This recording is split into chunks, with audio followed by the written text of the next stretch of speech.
Hi hello ಎಲ್ರಿಗೂ ನಮಸ್ಕಾರ. Welcome back to my channel. ಎಲ್ಲರೂ ಹೇಗಿದ್ದೀರಾ? ಐ ಹೋಪ್ ಎಲ್ಲರೂ ಚೆನ್ನಾಗಿದ್ದೀರಾ ಅಂದ್ಕೊಂಡಿದ್ದೀನಿ. ಇನ್ನೂ ಕೂಡ ಎಲ್ಲರೂ ಚೆನ್ನಾಗಿರಬೇಕು ಅಂತ ಹೇಳ್ಬಿಟ್ಟು ನಾನು ಕೇಳ್ಕೊತಾ ಇದ್ದೀನಿ. ಇವತ್ತು ಬಂದ್ಬಿಟ್ಟು ಟ್ಯೂಸ್ಡೇ. ನಾನು ಟ್ಯೂಸ್ಡೇ ಮಾರ್ನಿಂಗಿಂದ ಬ್ಲಾಗ್ ಸ್ಟಾರ್ಟ್ ಮಾಡಿದ್ದೀನಿ. ಅಂದರೆ ಇದು ಕೆಲವೊಂದು ನಾವು ಪ್ಲ್ಯಾಂಟ್ಸ್ಗಳನ್ನೆಲ್ಲ ತಂದಿದ್ವಲ್ಲ, ಹೂವಿನ ಗಿಡ ಎಲ್ಲ ಎಷ್ಟು ಚೆನ್ನಾಗಿ ಹೂವು ಬಿಟ್ಟಿದೆ ಅಲ್ವಾ. ನೋಡ್ತಾ ಇದ್ರೆ ಒಂಥರ ಅಂದರೆ ಬಾಲ್ಕನಿನಲ್ಲಿ ಕೂತ್ಕೊಂಡ್ರೆ ಒಂಥರ ಮೈಂಡ್ ಎಲ್ಲ ಪೀಸ್ಫುಲ್ ಆಗಿರುತ್ತೆ. ಯಾವುದೇ ಟೆನ್ಷನ್ ಇರ್ತೀರ ಎಷ್ಟು ಚೆನ್ನಾಗಿರ್ಬೋದು ಗೊತ್ತಾ.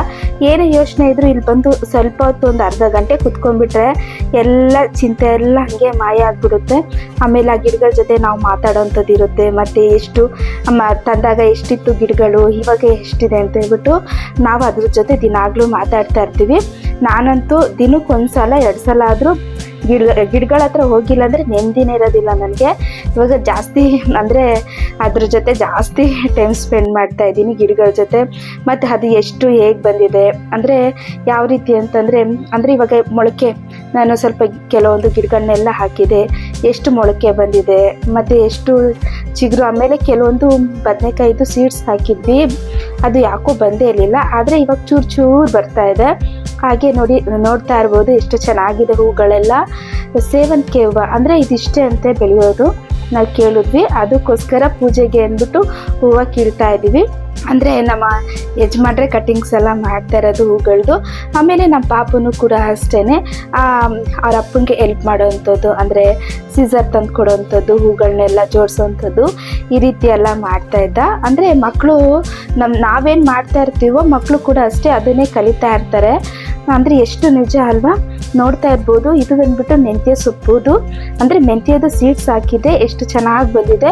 ಹಾಗೆ ಗೋಂಗೂರ ಹಾಕಿದೆ ಸೊಪ್ಪು, ಅದು ಕೂಡ ಅಷ್ಟೇ ಚೆನ್ನಾಗಿ ಚಿಗುರು ಹೊಡೆದಿದೆ. ಎಷ್ಟು ಅಂತಾರೆ ಚೆನ್ನಾಗಿರುತ್ತೆ.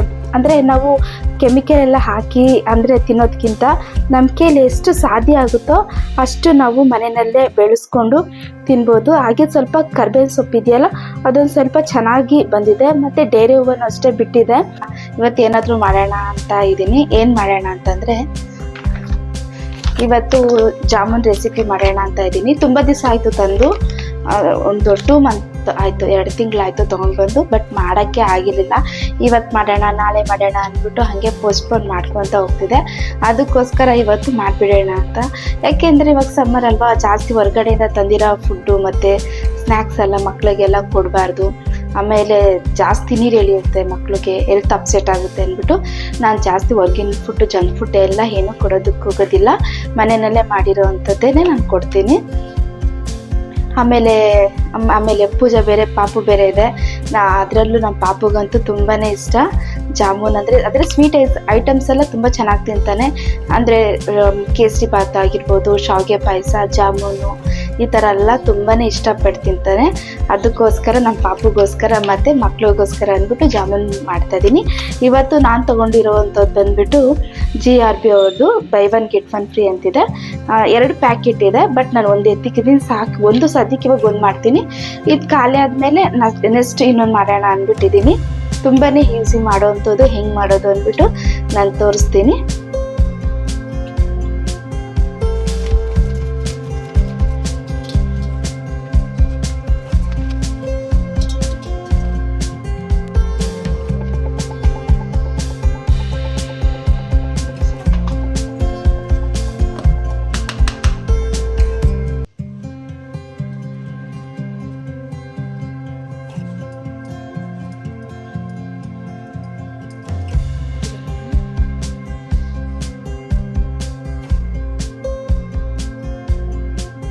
ನಾನು ಇಲ್ಲಿ 1 ಪ್ಯಾಕೆಟ್ ಹಾಕಿದ್ದೀನಿ, ಇನ್ನೊಂದು ಪ್ಯಾಕೆಟ್ ಕಟ್ ಮಾಡಿದ್ದೀನಿ. ಯಾಕೆ ಅಂತಂದರೆ ನನ್ನ ಮಗಳು ಏನಂತ ಹೇಳ್ತಿದ್ದಾಳೆ ಗೊತ್ತಾ, ಅಮ್ಮ ಒಂದು ಸಾಕಾಗೋದಿಲ್ಲ, ಇನ್ನೊಂದು ಬೇಕು ಅಂತ. ಯಾಕಂತಂದರೆ ಹೋಗ್ತಾ ಬರ್ತಾ ಖಾಲಿ ಮಾಡಿಬಿಡ್ತಾರೆ. ಅದಕ್ಕೋಸ್ಕರ ಅಂದರೆ ಮಕ್ಕಳಿರೋ ಮನೆ ಅಂದರೆ ಸಾಮಾನ್ಯವಾಗಿ ಹಂಗೇನೆ. ಸ್ವೀಟ್ ರೆಸಿಪಿ ಅಂದರೆ ಕೇಳಬೇಕಾ, ಈ ಒಬ್ಬಟ್ಟಾಗಿರ್ಬೋದು, ಜಾಮೂನ್ ಆಗಿರ್ಬೋದು, ಏನೇ ಒಂದು ಸ್ವೀಟ್ ಐಟಮ್ಸ್ ಮಾಡಿದ್ರೂ ಕೂಡ ಹೋಗ್ತಾ ಬರ್ತಾ ಒಂದು ಬಾಯಿಗೆ ಹಾಕ್ಕೊಂಡು ಖಾಲಿ ಆಗುತ್ತೆ.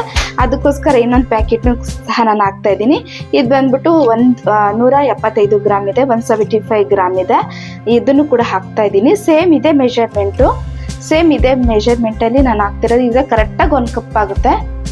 ಇದು ಸೇರಿಸಿದ್ರೆ 2 ಕಪ್ಸ್ ಆಗುತ್ತೆ. ಜಾಮೂನ್ ನಮಗೆ ಪರ್ಫೆಕ್ಟಾಗಿ ಚೆನ್ನಾಗಿ ಬರಬೇಕು ಗುಡ್ಗೋಡಾಗಿ ಅಂತಂದರೆ ಮೊದಲು ಕ್ಲೀನಾಗಿ ಜಡ್ರೆ ಇಟ್ಕೋಬೇಕು. ಆವಾಗ ಚಿಕ್ಕ ಚಿಕ್ಕದಕ್ಕೆ ಅಂದರೆ ಏನಾದರೂ ಇದ್ದರೆ ಅದು ಹೊಟ್ಟೋಗುತ್ತೆ. ಹಾಗೆ ನಾನು ಬಿಸಿನೀರು ಕಾಯಿಸೋಕ್ಕಿಟ್ಟಿದ್ದೆ ಕಡಾಯಿನಲ್ಲಿ. ಯಾಕೆ ಅಂತಂದರೆ ಇದರಲ್ಲಿ ನಾನ್ ವೆಜ್ ಎಲ್ಲ ಮಾಡಿರ್ತೀವಿ, ಸ್ವೀಟ್ ಐಟಮ್ಸ್ ಮಾಡಿದಾಗ ಕೆಡೋ ಅಂತ ಸಾಧ್ಯತೆ ಜಾಸ್ತಿ ಇರುತ್ತೆ. ಅದಕ್ಕೋಸ್ಕರ ಒಂದು ಕುದಿಸೋಷ್ಟನ್ನ ಆ ನೀರನ್ನ ಚೆಲ್ಬಿಟ್ಟು ತೊಳೆದ್ಬಿಟ್ಟು ಆನಂತರ ನಾನು ಯೂಸ್ ಮಾಡ್ತೀನಿ. ಇದೊಂದು ಟಿಪ್ಸ್ ಅಂದ್ಕೊಂಡ್ರು ಪರವಾಗಿಲ್ಲ. ನಾನು 2 ಕಪ್ ಆಗೋಷ್ಟು ನಾನು ಜಾಮೂನ್ದು ಹಿಟ್ಟು ತೊಗೊಂಡಿದ್ದೆ, ಅದಕ್ಕೆ 4 ಕಪ್ ಆಗೋಷ್ಟು ಸಕ್ಕರೆ, 1 ಕಪ್ಪಿಗೆ 2 ಕಪ್ ಹಂಗೆ. ಇವಾಗ ನಾನು 2 ಕಪ್ ತೊಗೊಂಡಿದ್ದೀನಲ್ಲ, 4 ಕಪ್ಪು ಸಕ್ಕರೆ ಹಾಗೆ 4 ಕಪ್ ಆಗೋಷ್ಟು ನೀರು ಹಾಕ್ಕೊತಾ ಇದ್ದೀನಿ. ಕರೆಕ್ಟಾಗಿರುತ್ತೆ, ಜಾಮೂನ್ಗೆ ಕರೆಕ್ಟಾಗಿ ಬರುತ್ತೆ ಹದ. ಚೆನ್ನಾಗಿ 2 ಕುದಿದ್ರೆ ಸಾಕು, ಪಾಕ ಬೇಗ ಆಗೋಗುತ್ತೆ. ಅಷ್ಟರಲ್ಲಿ ನಾನು ಹಿಟ್ಟನ್ನು ಕೂಡ ಅಷ್ಟೇ ಕಲಿಸ್ಕೊಂಡ್ಬಿಡ್ತೀನಿ. ಮೊದಲಿಗೆ ನಾನು ಹಿಟ್ಟು ಎಲ್ಲ ಜಡ್ರೆ ಇಟ್ಕೊಂಡಿದ್ನಲ್ಲ, ಇವಾಗ 1 ಲೋಟಕ್ಕೆ ಹಾಲು ಹಾಕ್ಕೊತಾ ಇದ್ದೀನಿ. ಎಷ್ಟು ಅಂದರೆ ಅರ್ಧ, 1 ಲೋಟದಲ್ಲಿ ಅರ್ಧ ಹಾಕ್ಕೊತಾ ಇದ್ದೀನಿ. ಅದೇ ಪ್ರಮಾಣದಲ್ಲಿ ನಾನು ನೀರು ಹಾಕ್ಕೊತಾ ಇದ್ದೀನಿ. ಯಾಕೆ ಅಂತಂದರೆ ಜಾಮೂನು ಎಲ್ಲರೂ ಹೇಳ್ತಾರೆ ಒಡೆಯುತ್ತೆ ಜಾಮೂನು ಅಂತ. ಈ ರೀತಿ ಮಾಡೋದ್ರಿಂದ ಜಾಮೂನು ಆದಷ್ಟು ಕಡಿಮೆ ಅಂದರೆ ಜಾಸ್ತಿ ಒಡೆಯೋದಿಲ್ಲ, ಚೆನ್ನಾಗಿ ಬರುತ್ತೆ. ಆಮೇಲೆ ಟೇಸ್ಟು ಕೂಡ ಅಷ್ಟೇ ತುಂಬಾ ಚೆನ್ನಾಗಿರುತ್ತೆ. ಈ ರೀತಿ ಸ್ವಲ್ಪನೇ ಅಂದರೆ ಹಾಲು ಹಾಕ್ಕೊಂಡು ಚೆನ್ನಾಗಿ ಮಿಕ್ಸ್ ಮಾಡ್ಕೊಬೇಕು. ಯಾವುದೇ ಕಾರಣಕ್ಕೂ ಕೂಡ ಅಷ್ಟೇ ಒಟ್ಟಿಗೆ ಹಾಕ್ಕೊಂಡು ಮಿಕ್ಸ್ ಮಾಡೋದ್ರಿಂದ ಜಾಮೂನು ಪರ್ಫೆಕ್ಟಾಗಿ ಬರೋದಿಲ್ಲ. ಅದರಿಂದ ಅಕಸ್ಮಾತ್ ತೆಳು ಆಗೋಯ್ತು ಏನು ಮಾಡೋದು ಅಂತಂದರೆ ಮಿಲ್ಕ್ ಪೌಡರ್ ಇರುತ್ತಲ್ಲ, ಹಾಲಿನ ಪುಡಿ, ಅದನ್ನು ಸೇರಿಸ್ಕೊಂಡು ಮಿಕ್ಸ್ ಮಾಡೋದ್ರಿಂದನೂ ಕೂಡ ಅಷ್ಟೇ ತುಂಬಾ ಚೆನ್ನಾಗಿರುತ್ತೆ. ಇವಾಗ ನೋಡ್ತಾ ಇದ್ದೀರಲ್ಲ, ಈ ರೀತಿ ಸ್ವಲ್ಪನೇ ಹಾಕ್ಕೊಂಡು ಚೆನ್ನಾಗಿ ನಾನು ಮಿಕ್ಸ್ ಮಾಡ್ಕೊಂಡಿದ್ದೀನಿ. ಅಂದರೆ ಫಸ್ಟ್ ಟೈಮ್ ಯಾರಾದರೂ ಜಾಮೂನ್ ಮಾಡ್ತಾರಲ್ಲ ಅವ್ರಿಗೂ ಕೂಡ ಯೂಸ್ ಆಗುತ್ತೆ ಅಂತೇಳ್ಬಿಟ್ಟು ಯಾರು ಬೇಕಾದರೂ ಮಾಡ್ಬೋದು. ಅಂದರೆ ನಮಗೆ ಪಾಕ ಚೆನ್ನಾಗಿ ಬರಬೇಕು. ಹಾಗೆ ನಮಗೆ ಹಿಟ್ಟು ಕೂಡ ಅಷ್ಟೇ ಹೊಡೆದಿರೋ ಥರ ನಾವು ಕ್ಲೀನಾಗಿ ನಾವು ಜಾಮೂನ್ನ ಕಟ್ಟಿದ್ರೆ ತುಂಬ ಚೆನ್ನಾಗಿ ಪರ್ಫೆಕ್ಟಾಗಿ ಬರುತ್ತೆ. ಇವಾಗ ಆಲ್ಮೋಸ್ಟ್ ಆಗಿದೆ. ಇವಾಗ ನೋಡ್ತಾ ಇರ್ಬೋದು, ನಾನು ಇಷ್ಟು ಅಂದರೆ 1 ಲೋಟದಲ್ಲಿ ಇಷ್ಟೇ ಹಾಲು ಉಳಿದಿರೋದು. ಈಗ ಪರ್ಫೆಕ್ಟಾಗಿ ಆಗಿದೆ. ಇದಕ್ಕೆ ಸ್ವಲ್ಪ ತುಪ್ಪ ಹಾಕ್ಕೊತಾ ಇದ್ದೀನಿ. ಯಾಕೆ ಅಂತಂದರೆ ಒಣಗಬಾರ್ದಲ್ವ, ಡ್ರೈ ಆಗಬಾರ್ದು. ಟೇಸ್ಟು ಕೂಡ ಅಷ್ಟೇ ತುಂಬಾ ಚೆನ್ನಾಗಿರುತ್ತೆ. ತುಪ್ಪ ಇದ್ದರೆ ಹಾಕ್ಕೊಳ್ಳಿ, ಇಲ್ಲ ಅಂತಂದರೆ ಸ್ಕಿಪ್ ಮಾಡ್ಕೊಬೋದು. ಸ್ವಲ್ಪ ಎಣ್ಣೆ ಇತ್ತು ಅಂದರೆ ಎಣ್ಣೆನ ಸ್ವಲ್ಪ ಮೇಲೆ ಅಪ್ಲೈ ಮಾಡ್ಕೊಬೋದು. ಅಪ್ಲೈ ಮಾಡಿಬಿಟ್ಟು ಜಾಸ್ತಿ ನಾದಬಾರ್ದು, ಯಾಕಂದರೆ ಒಳಗಡೆ ಗುಡ್ ಥರ ಇರುತ್ತಲ್ಲ, ಅದು ಒಂಥರ ಅಂಟಾಗ್ಬಿಡುತ್ತೆ. ಅದಕ್ಕೋಸ್ಕರ ಜಾಸ್ತಿ ನಾದಬಾರ್ದು, ಚಪಾತಿ ಥರ ನಾದಬಾರ್ದು. ಇವಾಗ ಆಗಿದೆ. ಒಂದು 20 ನಿಮಿಷ ಸೈಡ್ಗೆ ಎತ್ತಿಕ್ಬಿಡಬೇಕು. ಇವಾಗ ಪಾಕನೂ ಅಷ್ಟೇ ಚೆನ್ನಾಗಿ ಆಗ್ತಾ ಇದೆ. ನೋಡಿ ಎಷ್ಟು ಹೆಂಗಾಗಿದೆ ಅಂತ. ಇವಾಗ ಸಕ್ಕರೆ ಎಲ್ಲ ಕರಗಿದೆ. ಇವಾಗ ಒಂದು ಕುದೀತಾ ಇದೆ. ಇದನ್ನು ಒಂದು ಕುದಿ ಅಂತೀವಿ. ಒಂದು ಕುದಿ ಬಂದಾಗ ನನಗೆ ಅಂಟು ಪಾಕ ಬಂದಿಲ್ಲ, ಅಂದರೆ ಹಿಂಗೆ ಮುಟ್ಟಿದಾಗ ಕೈನಲ್ಲಿ ಅಂದರೆ ಕೈಗೆ ಅಂಟಬೇಕು, ನನಗೆ ಅಂಟಿಲ್ಲ. ಸೊ ಇನ್ನು ಇದಾಗಿಲ್ಲ, ಇನ್ನೂ ಒಂದು ಕುದಿಬೇಕು. ಇನ್ನೊಂದು ಕುದಿ ಬಂದರೆ ಆಯಿತು. ನೋಡಿ ಇವಾಗ ಆಗಿದೆ. ಈಗ 2ನೇ ಕುದೀತಾ ಇದೆ. ಇವಾಗ ಏಲಕ್ಕಿ ಕಾಯಿ ಪುಡಿ ಹಾಕ್ತಾ ಇದ್ದೀನಿ. ಇವಾಗ ಫ್ಲೇಮ್ ಆಫ್ ಮಾಡಿಬಿಟ್ಟು ನಿಂಬೆಹಣ್ಣು ಏನಕ್ಕೆ ಹಾಕ್ಕೊಳೋದು ಅಂದರೆ ಜಾಸ್ತಿ ಹಾಕ್ಬಾರ್ದು, ಒಂದು 3ರಿಂದ 4 ಡ್ರಾಪ್ಸ್ ಹಾಕಿದ್ರೆ ಸಾಕು. ಯಾಕೆ ಅಂತಂದರೆ ನಮಗೆ ಪಾಕ ಅನ್ನೋದು ಆರಿದ ಮೇಲೆ ಗಟ್ಟಿ ಆಗಬಾರ್ದು. ಅಂದರೆ ನೀವು ಎಲ್ಲಾದರೂ ನೋಡಿರ್ಬೋದು, ಸಕ್ಕರೆ ಥರ ಗಟ್ಟಿಯಾಗಿ ಮೇಲೆ ಬಂದ್ಬಿಡುತ್ತೆ. ನಿಂಬೆಹಣ್ಣು ಒಂದು ಸ್ವಲ್ಪ ಡ್ರಾಪ್ಸ್ ಹಾಕೋದ್ರಿಂದ ಅಷ್ಟೊಂದು ಗಟ್ಟಿ ಆಗೋದಿಲ್ಲ. ನಾವು ಯಾವ ಹದ ಇರುತ್ತೆ ಪಾಕ ಅದೇ ಹದಲ್ಲಿರುತ್ತೆ. ಇವಾಗ ನಾನು ಎಣ್ಣೆನೂ ಅಷ್ಟೇ ಕಾಯಕ್ಕಿಟ್ಟಿದ್ದೀನಿ. ಇವಾಗ ಹಿಟ್ಟನ್ನು ಕೂಡ ಅಷ್ಟೇ ಚೆನ್ನಾಗಿ ಸಾಫ್ಟಾಗಿ ಆಗಿದೆ. ಹಿಟ್ಟನ್ನು ಯಾವುದೇ ಕಾರಣಕ್ಕೂ ಕೂಡ ಅಷ್ಟೇ ಚಪಾತಿ ಥರ ಮತ್ತೆ ತೀಡಬಾರ್ದು, ಗಟ್ಟಿ ಆಗಿಬಿಡುತ್ತೆ. ನಮಗೆ ಗುಡ್ ಥರ ಇದ್ರೇ ನಮಗೆ ಜಾಮೂನು ಪರ್ಫೆಕ್ಟಾಗಿ ಬರುತ್ತೆ. ನೋಡ್ತಾ ಇದ್ದೀರಲ್ಲ, ಸುಮ್ಮನೆ ನಾನು ಕೈಯಲ್ಲಿ ಜಸ್ಟ್ ಆಗಿ ಮಿಕ್ಸ್ ಮಾಡ್ತಾ ಇದ್ದೀನಿ. ಮಾಡಿಬಿಟ್ಟು ನಾವು ಯಾವ ಅಳತೆಗೆ ನಾವು ಕಟ್ಟಬೇಕಂತಿದ್ದೀವೋ ಉಂಡೆನ ಅಷ್ಟನ್ನ ಫಸ್ಟ್ ಎತ್ತಿಕ್ಬಿಟ್ಟು ಸ್ವಲ್ಪ ತುಪ್ಪ ಹಾಕಿ ಫಸ್ಟು ಒಂದ್ಸಲ ಗಟ್ಟಿಗೆ ಪ್ರೆಸ್ ಮಾಡಬೇಕಂದ್ರೆ ಜೋರಾಗಿ ಗಟ್ಟಿಯಾಗಿ ಪ್ರೆಸ್ ಮಾಡಬಾರ್ದು. ನೋಡ್ತಾ ಇದ್ದೀರಲ್ಲ, ಹಿಂಗೆ ಮೀಡಿಯಮ್ ಆಗಿ ಪ್ರೆಸ್ ಮಾಡ್ಕೋಬೇಕು. ಎಲ್ಲೂ ನಮಗೆ ಕ್ರ್ಯಾಕ್ ಥರ ಬರಬಾರ್ದು. ಕ್ರ್ಯಾಕ್ ಥರ ಬಂದಾಗ ಏನಾಗುತ್ತೆ ಅಂದರೆ ಎಣ್ಣೆಗೆ ಹಾಕ್ತೀವಲ್ಲ, ಎಣ್ಣೆಗೆ ಹಾಕಿದಾಗ ಮತ್ತು ಪಾಕಕ್ಕೆ ಹಾಕಿದಾಗ ಅಂದರೆ ಸೀಲ್ ಬಿಟ್ಕೊಂಡ್ಬಿಡುತ್ತೆ. ಅಂದರೆ ನೋಡೋದಕ್ಕೆ ಅಷ್ಟು ಚೆನ್ನಾಗಿ ಕಾಣೋದಿಲ್ಲ. ಅದರಿಂದ ಅಷ್ಟೇ ಎಣ್ಣೆನೂ ಅಷ್ಟೇ ತುಂಬ ಕಡಿಮೆ ಫ್ಲೇಮ್ ಇಟ್ಕೋಬಾರ್ದು, ಮೀಡಿಯಮ್ ಆಗಿರಬೇಕು. ಯಾಕಂದರೆ ಕಡಿಮೆ ಉರಿ ಇತ್ತು ಅಂದ್ರೂ ಜಾಮೂನ್ಗಳು ಬೇಗ ಬಿಟ್ಕೊಂಡ್ಬಿಡುತ್ತೆ. ಅದಕ್ಕೋಸ್ಕರ ಇದ್ ಕಡೆ ಜಾಸ್ತಿ ಲೋ ಫ್ಲೇಮು ಇರಬಾರ್ದು, ಹೈ ಫ್ಲೇಮು ಇರಬಾರ್ದು, ಮೀಡಿಯಮ್ ಆಗಿರಬೇಕು. ಇವಾಗ ನಾವು ಒಂದು ಜಾಮೂನ್ ಹಾಕಿದ್ರೆ ನೊರೆ ಬರಬೇಕು. ನೊರೆ ಬಂದಾದ್ಮೇಲೆ ಯಾವುದೇ ಕಾರಣಕ್ಕೂ ಕೂಡ ಅಷ್ಟೇ ಸೋಟಲ್ಲಿ ಮಿಕ್ಸ್ ಮಾಡೋ ಅಂಥದ್ದಿಲ್ಲ. ಕೈ ಅಂದರೆ ಸ್ಪೂನ್ ಇರುತ್ತಲ್ಲ, ಆ ಸ್ಪೂನಲ್ಲಿ ಚೆನ್ನಾಗಿ 2 ಕಡೆಗೂ ಎಣ್ಣೆ ಹಾಕಿ, ಅಂದರೆ ಎಣ್ಣೆಯಲ್ಲಿ ಫ್ರೈ ಆಗೋಂಗಿರಬೇಕು. ಮೀಡಿಯಮ್ ಫ್ಲೇಮಲ್ಲೇ ನೋಡಿ ಇಷ್ಟು ಕಂದು ಬಣ್ಣ ಬಂದರೆ ಸಾಕು. ಬಂದಾದಮೇಲೆ ನಾನು ಎಲ್ಲನೂ ಕೂಡ ಅಷ್ಟೇ ಒಂದು ತಟ್ಟೆಗೆ ಶಿಫ್ಟ್ ಮಾಡ್ಕೊತಿದ್ದೀನಿ. ಒಂದೊಂದು ಕ್ರ್ಯಾಕ್ ಬಂದಿದೆ, ಏನು ಮಾಡೋದಕ್ಕಾಗೋದಿಲ್ಲ. ನಾನು ಹಾಗೆ 2 ಟ್ರಿಪ್ಪೂ ಅಷ್ಟೇ ಅಂದರೆ ನನಗೆ 3 ಟೈಮ್ ಆಯಿತು. ಅಂದರೆ ನಾನು 2 ಪ್ಯಾಕೆಟ್ ಹಾಕಿದ್ದಿದ್ದಲ್ವಾ, ಅದಕ್ಕೋಸ್ಕರ ನಾನು 3 ಟೈಮು ಸ್ವಲ್ಪನೇ ಹಾಕ್ಕೊಂಡು ನಾನು ಫ್ರೈ ಮಾಡ್ಕೊತಾ ಇದ್ದೀನಿ. ಎಣ್ಣೆಯಲ್ಲಿ ಡೀಪ್ ಫ್ರೈ ಮಾಡ್ಕೊತಾ ಇದ್ದೀನಿ. ಈಗ ಫುಲ್ಲು ಎಲ್ಲ ಆಗಿದೆ. ಏನಂತಂದರೆ ಮಕ್ಳಿಗೋಸ್ಕರ ಮಾಡ್ಕೊಡ್ತೀವಿ ಅಂದರೆ ಎಷ್ಟು ಖುಷಿ ಆಗುತ್ತೆ ಗೊತ್ತಾ. ಅದರಲ್ಲೂ ಕೂಡ ಅಷ್ಟೇ ಮಕ್ಕಳು ಆಗಾಗ ಬಂದು ಅಮ್ಮ ಆಯ್ತಾ ಇವಾಗ ತಿನ್ಬೋದು ಆಮೇಲೆ ತಿನ್ಬೋದು ಅಂತ ಕೇಳ್ತಾಯಿದ್ರು. ಸೊ ನೋಡ್ತಾ ಇರ್ಬೋದು ಪಾಕ ಎಷ್ಟು ಅಂದರೆ ಗಟ್ಟಿನೂ ಇಲ್ಲ ತೆಳುನೂ ಇಲ್ಲ, ಹೆಂಗಾಗಿದೆ ಅಂತ ನೋಡ್ತಾ ಇರ್ಬೋದು.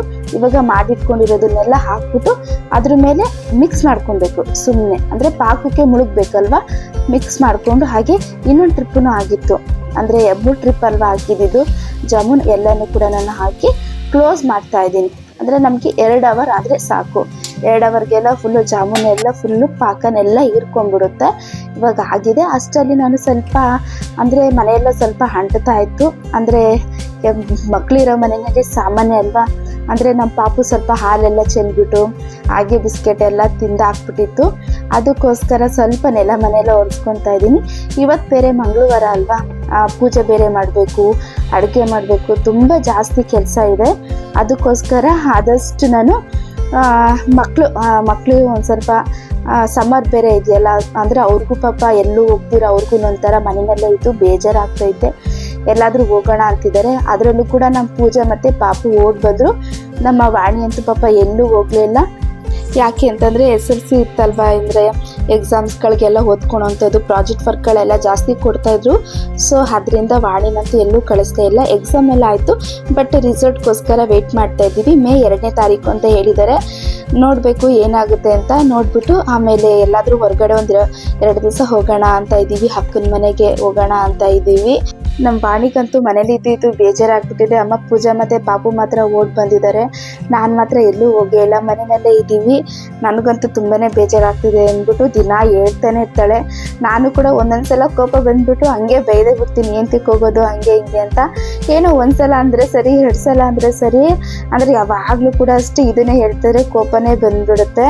ಆಮೇಲೆ ಏನಂತಂದರೆ ಅದರಲ್ಲೂ ಕೂಡ ಅಷ್ಟೇ ಮಕ್ಕಳು ಅಂದರೆ ನಮ್ಮ ಪೂಜೆ ಇದ್ದಾಳಲ್ಲ, ನಾನು ಊರಿಗೆ ಹೋಗಿದ್ದೆ, ಆ ರೀತಿ ಹೇಳ್ತಿದ್ದಾಗ ಇನ್ನೂ ಸ್ವಲ್ಪ ಜಾಸ್ತಿ. ಅಂದರೆ ಇವಾಗ ಬೇರೆ ಸಮ್ಮರ್ ಇದೆ, ಎಲ್ಲ ಮಕ್ಕಳು ಮನೇಲೇ ಇದ್ದಾರೆ, ಹಿಡಿಯೋಕ್ಕೆ ಆಗಲ್ಲ. 3 ಜನ ಅಂತೂ ತುಂಬಾ ಜಗಳ ಆಡ್ತಾ ಇರ್ತಾರೆ. ಅದರಲ್ಲಂತೂ ನಮ್ಮ ಕೊನೆ ಪಾಪು ಇದೆಯಲ್ಲ, ಸುದೀಕ್ಷಾ ಇದ್ದಾಳಲ್ಲ, ಪಾಪು ಅಂತೂ ಜಾಸ್ತಿ ಅವರಿಬ್ಬರ ಮೇಲೆ ಜಾಸ್ತಿ ಜಗಳಕ್ಕೆ ಹೋಗುವಂಥದ್ದು. ಅಂದರೆ ಕೊನೆ ಮಕ್ಕಳು ತಂದೆ ತಾಯಿಗೆ ಮನೆಗೆ ಎಲ್ರಿಗೂ ಕೂಡ ಅಷ್ಟೇ ಮುದ್ದು. ನಮ್ಮ ಮನೆಗಂತೂ ನಮ್ಮ ಪಾಪುನೇ ತುಂಬಾ ಮುದ್ದು. ಅದರಲ್ಲೂ ಕೂಡ ಇವಾಗ ಒಂದು ಸ್ವಲ್ಪ ಆಟ ಬೇರೆ ಕಲಿತಾ ಇದ್ದೇನೆ. ಅಂದರೆ ಯಾವ ರೀತಿ ಅಂತಂದರೆ ಜಾಸ್ತಿ ಮಾತಾಡೋವಂಥದ್ದು, ಆಮೇಲೆ ಅವನೇ ಅವ್ರ ಅಕ್ಕಂದಿರಿಗೆಲ್ಲ ಹೊಡೆದ್ಬಿಟ್ಟು ಆಮೇಲೆ ಅವನೇ ಅಳೋವಂಥದ್ದು, ಅವ್ರ ಅಕ್ಕಂದಿರಿಗೆಲ್ಲ ಓಡಿಸೋವಂಥದ್ದು, ಈ ರೀತಿಯಾಗಿ ಮಾಡ್ತಾ ಇರ್ತಾನೆ. ಪಾಪ ಅವರು ಕೂಡ ಅಷ್ಟೇ, ಇನ್ನು ಚಿಕ್ಕ ಮಗು ಅಲ್ವಾ ಅಂತ ಹೇಳ್ಬಿಟ್ಟು ಸ್ವಲ್ಪ ಅವರು ಕೂಡ ಅಷ್ಟೇ ಸಹಿಸ್ಕೊಂಡ್ಬಿಡ್ತಾರೆ. ಒಂದೊಂದು ಸಲ ಅವ್ರಿಗೂ ಕೂಡ ಅಷ್ಟೇ ಕೋಪ ತಡೆಯೋದಕ್ಕೆ ಆಗೋದಿಲ್ಲ.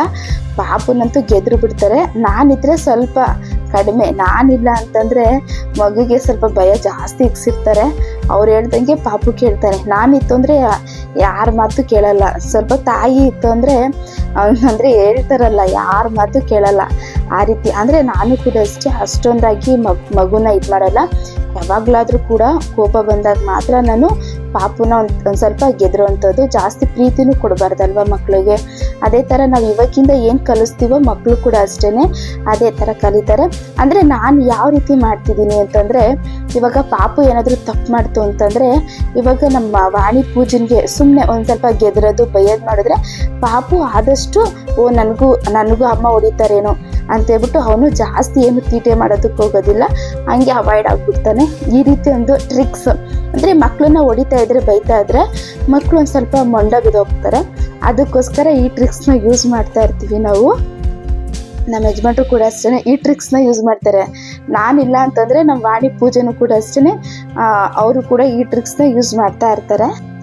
ಇವತ್ತು ಮಂಗಳವಾರ ಅಲ್ವಾ, ಅದಕ್ಕೆ ನೀರನ್ನ ಚೇಂಜ್ ಮಾಡಿಬಿಟ್ಟು ಬಾಗ್ಲ ಹತ್ರ ಹೊಸ ನೀರು ಹಾಕಿ ಅದಕ್ಕೆ 5 ರೂಪಾಯಿ ಕಾಯಿನ್ ಹಾಕಿ ಹೂಗಳನ್ನೆಲ್ಲ ಹಾಕಿ ಇಟ್ಟಿದ್ದೀನಿ. ಎಷ್ಟು ಚೆನ್ನಾಗಿರುತ್ತೆ ಗೊತ್ತಾ. ಅಂದರೆ ಅವುಗಳನ್ನೆಲ್ಲ ಹಾಕಿ ಹಂಗೆ ನೋಡ್ತಾ ಇದ್ರೆ ಅಲ್ಲೇ ನಮ್ಮ ದೃಷ್ಟಿನೇ ಹಂಗೆ ತಾಗ್ಬಿಡುತ್ತೆ. ನಾನಂತೂ ಯಾವಾಗಲೂ ಕೂಡ ಅಷ್ಟೇ ಮನೆ ಮುಂದೆ ರಂಗೋಲಿ ಬಿಡಲಿ ಪದೇ ನೋಡೋವಂಥದ್ದು, ಮತ್ತು ಮನೆ ಮುಂದೆ ಎಷ್ಟು ಚೆನ್ನಾಗಿದೆ ಅನ್ನೋದು, ಈ ರೀತಿಯಾಗಿ ನನಗೆ ಅನಿಸ್ತಾ ಇರುತ್ತೆ. ಕೆಲವೊಬ್ರಿಗೂ ಕೂಡ ಅಷ್ಟೇ ಈ ರೀತಿ ಅನುಭವ ಆಗೇ ಇರುತ್ತೆ. ಆಮೇಲೆ ಹೊರಗಡೆ ನೋಡ್ತಾ ಇರ್ಬೋದು ಎಷ್ಟು ಚೆನ್ನಾಗಿದೆ ವಾತಾವರಣ ಅಂತ.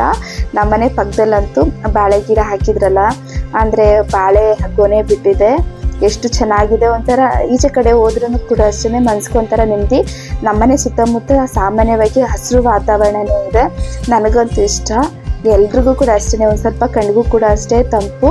ಹೂವಿನ ಗಿಡ ಮತ್ತು ಹಸಿರು ಸಸಿಗಳಂದರೆ ಯಾರಿಗೆ ತಾನೇ ಇಷ್ಟ ಇಲ್ಲ. ಹಾಗೆ ಮನೆ ದೇವ್ರ ಪೂಜೆನೂ ಕೂಡ ಅಷ್ಟೇ ನಾನು ಮಾಡಿಕೊಂಡೆ. ಇನ್ನು ದೇವ್ರ ಪೂಜೆನೂ ಕೂಡ ಅಷ್ಟೇ ಮುಗೀತು. ನೈಟ್ ಡಿನ್ನರ್ಗೆ ಏನು ಮಾಡೋದು ಅಂತ ಯೋಚನೆ ಮಾಡೋದೇ ಒಂದು ತಲೆನೋವು. ಅಷ್ಟೊತ್ತಿಗೆ ನಮ್ಮ ಹಸ್ಬೆಂಡ್ ಕೂಡ ಬಂದರು. ಹಸ್ಬೆಂಡ್ ಬಂದಾದಮೇಲೆ ಜಾಮೂನ್ ರೆಸಿಪಿ ನೋಡಿಬಿಟ್ಟು ಅವ್ರಿಗೆ ತುಂಬಾ ಇಷ್ಟ ಸ್ವೀಟ್ ಐಟಮ್ಸ್ ಅಂದರೆ. ಆಮೇಲೆ ಇನ್ನೂ ಬಿಸಿನೇ ಆರಲಿಲ್ಲ, ಸ್ವಲ್ಪ ಪಾಕ ಈರಿತ್ತಷ್ಟೇ. ಬಿಸಿನಲ್ಲಿ ಹಾಕ್ಕೊಡು ಅಂದರು. ಸೊ ಅವ್ರಿಗೋಸ್ಕರ ಹಾಕ್ಕೊಡ್ತಾ ಇದ್ದೀನಿ ನಾನು.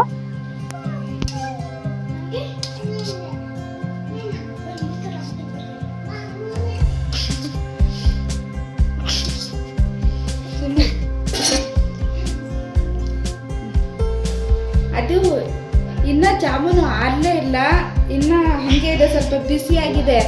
ಈ ಜಾಮೂನ್ ಬೇಕು ಅಂತ ಆಲ್ರೆಡಿ ಖಾಲಿ ಮಾಡ್ತಾ ಇದ್ದಾರೆ ಎಲ್ರೂ.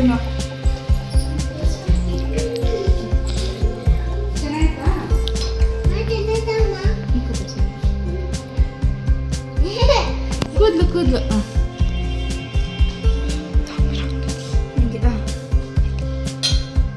ಎಷ್ಟು ಚೆನ್ನಾಗಾಗಿದೆ.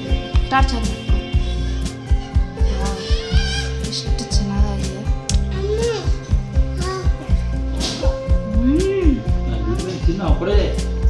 ಇವಾಗ ನಾನು ಜಾಮೂನ್ ಎಲ್ಲ ಮಾಡಿದಾಯ್ತು. ಆದಷ್ಟು ಚೆನ್ನಾಗಿ ನೆಂದಿದೆ, ನೋಡ್ತಾ ಇರ್ಬೋದು ಚೆನ್ನಾಗಿ ನೆಂದಿದೆ. ಆದರೆ ಎಲ್ಲ ಸ್ವಲ್ಪ ಖಾಲಿ ಆಗಿಬಿಟ್ಟಿದೆ.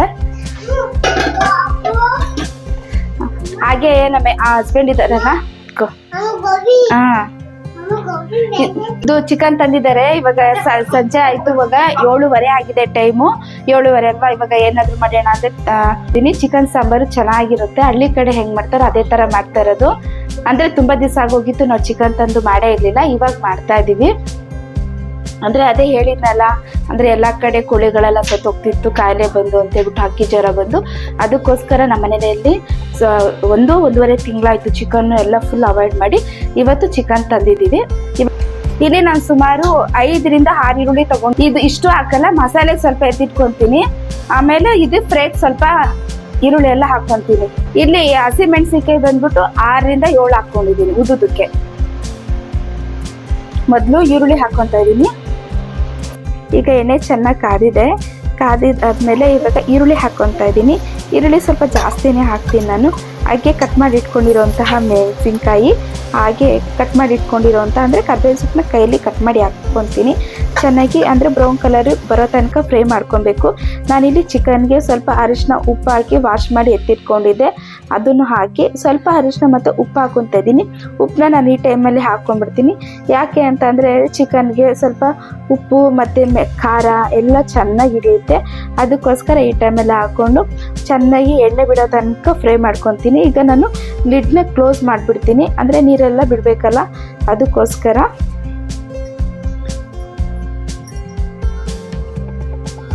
ಈಗ ನೋಡ್ತಾ ಇರ್ಬೋದು ಎಷ್ಟು ಚೆನ್ನಾಗಿ ನೀರೆಲ್ಲ ಬಿಡ್ತಾ ಇದೆ. ಈಗ ಟೊಮೊಟೊ ಮತ್ತು ಕಟ್ ಮಾಡಿ ಇಟ್ಕೊಂಡಿರೋಂತಹ ಕೊತ್ತಂಬರಿ, ಕಟ್ ಮಾಡಿ ಇಟ್ಕೊಂಡಿರೋಂಥ ಪುದೀನೂ ಹಾಕಿ ಚೆನ್ನಾಗಿ ಮಿಕ್ಸ್ ಮಾಡ್ಕೊತೀನಿ. ಅಷ್ಟರಲ್ಲಿ ಇವಾಗ ನಾನು ಒಂದು ಮಸಾಲೆನೂ ಕೂಡ ಅಷ್ಟೇ ರೆಡಿ ಮಾಡ್ಕೊಂಡ್ಬಿಡ್ತೀನಿ. ಅಂದರೆ ಮಾಮೂಲಿಯಾಗಿ ಮಸಾಲೆಗಳನ್ನೆಲ್ಲ ಹುರ್ಕೊತೀನಿ. ಇವತ್ತು ಸ್ವಲ್ಪ ಸ್ಪೈಸಿಯಾಗಿ ಮಾಡ್ತಾ ಇದ್ದೀನಿ. ಮೊದಲು ಒಂದು ಕಡಾಯಿಗೆ ಸ್ವಲ್ಪ ಎಣ್ಣೆ ಹಾಕಿದ್ದೀನಿ. ಈರುಳ್ಳಿ, ಬೆಳ್ಳುಳ್ಳಿ, ಕೊತ್ತಂಬರಿ, ಪುದೀನ, ಕರ್ಬೇವಿನ ಎಲೆ, ಟೊಮೊಟೊ, ಹಸಿಮೆಣಸಿನ್ಕಾಯಿ, ಚಕ್ಕೆ, ಲವಂಗ, ಏಲಕ್ಕಿಕಾಯಿ, ಶುಂಠಿ ಮತ್ತು ಸ್ವಲ್ಪ ಸೋಂಪು, ಅರ್ಧ ಪಲಾವ್ ಎಲೆ ಮತ್ತು ಸ್ವಲ್ಪ ಕಾಯಿ ತುರಿ ತೊಗೊಂಡಿದ್ದೀನಿ. ಅಂದರೆ ಮೊದಲಿಗೆ ಇವಾಗ ಎಣ್ಣೆ ಚೆನ್ನಾಗಿ ಕಾದಿದೆ. ಇವಾಗ ಕಟ್ ಮಾಡಿ ಇಟ್ಕೊಂಡಿರೋಂಥ ಈರುಳ್ಳಿ ಹಾಕ್ಕೊತಾ ಇದ್ದೀನಿ. ಬೆಳ್ಳುಳ್ಳಿ, ಶುಂಠಿ ಮತ್ತು ಚಕ್ಕೆ, ಲವಂಗ ಎಲ್ಲನೂ ಹಾಕ್ಕೊತೀನಿ. ಅಂದರೆ ಟೊಮೊಟೊ, ಕೊತ್ತಂಬರಿ, ಪುದೀನ ಕಾಯಿ ಬಿಟ್ಟು ಇನ್ನೆಲ್ಲ ಪದಾರ್ಥಗಳನ್ನೆಲ್ಲ ಹಾಕ್ಕೊಂಡು ಚೆನ್ನಾಗಿ ಅಂದರೆ ಸ್ಮೆಲ್ ಹೋಗಬೇಕು, ಹಸಿ ವಾಸನೆ ಹೋಗೋ ತನಕ ಚೆನ್ನಾಗಿ ಫ್ರೈ ಮಾಡ್ಕೊತಾ ಇದ್ದೀನಿ. ಅಂದರೆ ಮಾಮೂಲಿ ನಾವು ಚಿಕನ್ ಗೊಜ್ಜು ಹೆಂಗೆ ಮಾಡ್ತೀವೋ ಅದು ಕೂಡ ಅಷ್ಟೇ. ಅಂದರೆ ಇದು ಸ್ವಲ್ಪ ತೆಳ್ಳಕ್ಕೆ ಮಾಡ್ತೀವಿ, ಯಾಕಂದರೆ ಚಿಕನ್ ಸಾಂಬಾರು ಮಾಡಿವಮ್ಮ ಅಂತ ಹೇಳ್ಬಿಟ್ಟು ಪೂಜಾ ಕೇಳ್ತಾ ಇದ್ಲು. ಅವಳಿಗೆ ಗ್ರೇವಿಗಿಂತ ಸಾಂಬಾರು ಅಂದರೆ ತುಂಬ ಇಷ್ಟ. ಅದಕ್ಕೋಸ್ಕರ ಸಾಂಬಾರು ಮಾಡ್ತಾಯಿದ್ದೀನಿ. ಈಗ ಧನಿಯಾ ಪುಡಿ, ಅಚ್ಕಾರದ ಪುಡಿ ಹಾಕ್ಕೊತಾ ಇದ್ದೀನಿ. ಅಂದರೆ ಲೋ ಫ್ಲೇಮ್ ಇಟ್ಕೊಂಡ್ಬಿಟ್ಟಿದ್ದೀನಿ. ಅಂದರೆ ಹೈ ಫ್ಲೇಮ್ ಇಟ್ಟು ಒಂಥರ ಸೀರೋದಂಗೆ ಆಗ್ಬಿಡುತ್ತೆ, ಅಂದರೆ ಟೇಸ್ಟ್ ಚೇಂಜ್ ಆಗಿಬಿಡುತ್ತೆ. ಇವಾಗ ನಾನು ಫ್ಲೇಮ್ ಆಫ್ ಮಾಡಿಬಿಟ್ಟು ಕೊತ್ತಂಬರಿ, ಪುದೀನ ಮತ್ತು ಕಾಯಿ ತುರಿ ಎಲ್ಲ ಇತ್ತಲ್ಲ ಅದನ್ನು ಹಾಕ್ಕೊಂಡು ಆಮೇಲೆ ಅದಕ್ಕೆ ಸ್ವಲ್ಪ ಹುರ್ಗಡ್ಲೆ ಹಾಕ್ಕೊತಾ ಇದ್ದೀನಿ. ಹುರ್ಗಡ್ಲೆನೂ ಹಾಕ್ಕೊಂಡು ಚೆನ್ನಾಗಿ ಮಿಕ್ಸ್ ಮಾಡ್ಕೊಂಡ್ಬಿಡ್ತೀನಿ. ಅಂದರೆ ಬಿಸಿ ಹಬೆ ಇರುತ್ತಲ್ಲ ಹಾಗೆ ಫ್ರೈ ಆಗಿಬಿಡುತ್ತೆ. ಅದು ಆರಿದ ಮೇಲೆ ನಾನು ಮಿಕ್ಸಿಗೆ ಹಾಕ್ಕೊಂಡು ರುಬ್ಕೊತೀನಿ. ಇವಾಗ ಹೆಂಗೆ ಅಂತಂದರೆ ಯಾವುದೇ ಪದಾರ್ಥ ಆಗಲಿ ನಾವು ಹುರಿದ್ರೆ ಒಂದು ಸ್ವಲ್ಪ ಟೇಸ್ಟ್ ಚೆನ್ನಾಗಿರುತ್ತೆ. ಅದರಲ್ಲಿ ಇವತ್ತು ನಾನು ಸ್ವಲ್ಪ ಸ್ಪೈಸಿಯಾಗಿ ಮಾಡ್ತಾಯಿದ್ದೀನಿ, ಖಾರವಾಗಿ. ಅಂದರೆ ಜಾಮೂನೆಲ್ಲ ಮಾಡಿದ್ವಲ್ಲ ಅದಕ್ಕೋಸ್ಕರ ಸ್ವಲ್ಪ ಸ್ಪೈಸಿಯಾಗಿ ಮಾಡ್ತಾಯಿದ್ದೀನಿ. ಈಗ ಚಿಕನ್ನು ಕೂಡ ಅಷ್ಟೇ ಚೆನ್ನಾಗಿ ಎಣ್ಣೆ ಬಿಟ್ಟಿದೆ, ಟೊಮೊಟೊನ ಅಷ್ಟೇ ಸಾಫ್ಟಾಗಿದೆ. ಈಗ ನಾನು 2 ಸ್ಪೂನ್ ಆಗೋಷ್ಟು ಚಿಕನ್ ಮಸಾಲ ಹಾಕ್ತಾಯಿದ್ದೀನಿ. ಇದ್ರೆ ಆಪ್ಷನಲ್, ಇದು ಇದ್ರೆ ಹಾಕೊಬೋದು, ಇಲ್ಲ ಅಂತಂದರೆ ಸ್ಕಿಪ್ ಮಾಡ್ಕೋಬೋದು. ಈಗ ಮಸಾಲೆನೂ ಕೂಡ ಅಷ್ಟೇ ಚೆನ್ನಾಗಿ ನುಣ್ಣಗೆ ರುಬ್ಕೊಂಡು ಬಂದಿದ್ದೀನಿ. ಮಸಾಲೆ ಹಾರಿತ್ತು, ಇವಾಗ ರುಬ್ಬಿದ್ದೀನಿ, ನೋಡ್ತಾ ಇರ್ಬೋದು. ನುಣ್ಣಗೂ ಇಲ್ಲ ಮತ್ತು ದಪ್ಪಗೂ ಇಲ್ಲ, ಚೆನ್ನಾಗಾಗಿದೆ. ಇವಾಗ ಮಸಾಲೆನೂ ಕೂಡ ಅಷ್ಟೇ ಹಾಕ್ಕೊಂಡು ನೀರು ಎಷ್ಟು ಬೇಕೋ ಅಷ್ಟು ಇವಾಗಲೇ ಹಾಕ್ಕೊಬೇಕು. ಅಂದರೆ ಪದೇ ಪದೇ ನೀರನ್ನ ಬೆರೆಸಬಾರ್ದು. ಇವಾಗ ನಾನು ಮಿಕ್ಸಿ ಜಾರಲ್ಲಿತ್ತಲ್ಲ ಅದಕ್ಕೆ ಸ್ವಲ್ಪ ನೀರು ಹಾಕಿ ನಾನು ಹಾಕ್ಕೊತಾ ಇದ್ದೀನಿ. ಇವತ್ತು ನಾನು ಸಾಂಬಾರು ಮಾಡ್ತಾ ಇರೋದಲ್ವ, ಅದಕ್ಕೋಸ್ಕರ ಜಾಸ್ತಿ ನೀರು ಹಾಕ್ತಾಯಿದ್ದೀನಿ ನಾನು. ಈ ಥರ ಸಾಂಬಾರಿಗೆ ನಾಟಿ ಕೋಳಿ ಇದ್ರಂತೂ ತುಂಬಾ ರುಚಿ. ಅಂದರೆ ನಮ್ಮ ಕಡೆ ಎಲ್ಲ ನಾಟಿ ಕೋಳಿ ಎಲ್ಲಿ ಸಿಗುತ್ತೆ ಅಲ್ವಾ. ಇದಕ್ಕೆ ಒಂದು ಸ್ಪೆಷಲ್ ಮಸಾಲೆ ಏನು ಅಂತಂದರೆ ಮೆಣಸು ಇದೆಯಲ್ಲ, ಮೆಣಸು ಹಾಕ್ಕೊತಾ ಇದ್ದೀನಿ. ಹಾಗೆ ಬೆಳ್ಳುಳ್ಳಿ, ಫಸ್ಟು ಮೆಣಸನ್ನ ಚೆನ್ನಾಗಿ ಪುಡಿ ಮಾಡಿಬಿಟ್ಟು ಆನಂತರ ಬೆಳ್ಳುಳ್ಳಿ ಹಾಕಿ ಚೆಚ್ಕೊತಾ ಇದ್ದೀನಿ. ಈಗ ಸಾಂಬಾರು ಕೂಡ ಅಷ್ಟೇ ಚೆನ್ನಾಗಿ ಕುದೀತಾ ಇದೆ. ಈಗ ನಾನು ಮೆಣಸು ಮತ್ತು ಬೆಳ್ಳುಳ್ಳಿ ಚೆಚ್ಕೊಂಡಿದ್ನಲ್ಲ ಅದಕ್ಕೆ ಸಾಂಬಾರ್ಗೆ ಹಾಕ್ತಾ ಇದ್ದೀನಿ. ಅಂದರೆ ರುಚಿ ಸ್ವಲ್ಪ ಚೆನ್ನಾಗಿರುತ್ತೆ, ಅದಕ್ಕೋಸ್ಕರ. ಹಾಗೆ ಚಾಕು ಇಟ್ಟಿದ್ನಲ್ಲ, ಚಾಕುನು ಕೂಡ ಅಷ್ಟೇ ಇಟ್ಟು ಈಗ ಸಾಂಬಾರು ರೆಡಿ ಆಗಿದೆ. ಹಾಗೆ ನಾನು ಮುದ್ದೆಗೂ ಕೂಡ ಅಷ್ಟೇ ಇಟ್ಟಿದ್ದೆ. ಮಾಮೂಲಿಯಾಗಿ ಚಿಕನ್ ಸಾಂಬಾರು ಅಂದರೆ ಮುದ್ದೆ ಇರಲೇಬೇಕಲ್ವ, ಮಟನ್ ಆಗಲಿ ಚಿಕನ್ ಆಗಲಿ ಮುದ್ದೆ ಇದ್ದರೆ ಅದ್ರ ಟೇಸ್ಟೇ ಬೇರೆ, ಹೆಲ್ತಿ ಫುಡ್ ಅಲ್ವಾ. ಆಮೇಲೆ ನಮ್ಮ ಪಾಪು ಅಂತೂ ಎಷ್ಟು ತೀಟೆ ಮಾಡ್ತಿದ್ದೇನಂತ ನೋಡಿ ನೀವೇ. ಮುದ್ದೆ ಕಟ್ತಾ ಇದ್ರೆ ಹಿಂದೆಯಿಂದ ಬಂದು ಜುಟ್ಟೆಲ್ಲ ಎಳೆಯುವಂಥದ್ದು, ಹಾಗೆ ಕಚ್ಚುವಂಥದ್ದು, ಒಂದು ಸ್ವಲ್ಪ ತೀಟೆ. ನಾವು ಸುಮ್ಮನೆ ಇರೋ ಒಂದಷ್ಟು ಇನ್ನೂ ಜಾಸ್ತಿನೇ ಮಾಡ್ತಾ ಇರ್ತಾನೆ, ಕೇಳೋದೇ ಇಲ್ಲ. ಅಕಸ್ಮಾತ್ ಏನಾದರೂ ಬೈತು ಅಂತಂದರೆ ಅವ್ರ ಅಪ್ಪ ಮತ್ತು ಅವ್ರ ಅಕ್ಕಂದಿರ ಹತ್ರ ಹೋಗ್ಬಿಟ್ಟು ಅಮ್ಮ ಹೊಡಿತು ಬೈತು ಅಂದ್ಬಿಟ್ಟು ಹೇಳ್ತಾನೆ.